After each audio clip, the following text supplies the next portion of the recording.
setse go fetile dingwaga di le pedi morago ga polao ya ga Danie le Breggie le moradi wa bona Elizabeth bao ba bolailweng mo go belaelwang e le tlhaselo kwa polasing ya bona.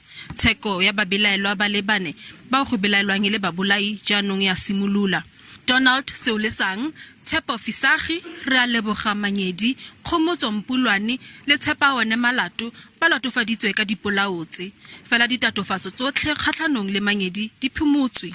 Mme puso ga ya ganela kgotsa go totobatsa gore a utlwile go nna paki ya puso. Batho ba le 29 go akaretsa le bao ba neng ba thusa go batla ba lelapa la ga Brandt ba tla rebola bopaki kwa kgotlatshekelo mo dibekeng tse pedi tse di tlang.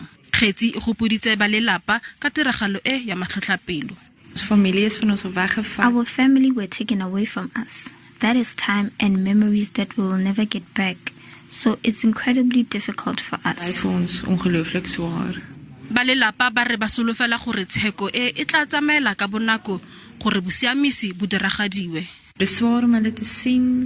It's difficult to see them, and it's difficult to accept that they can still enjoy life while they took the lives of our family.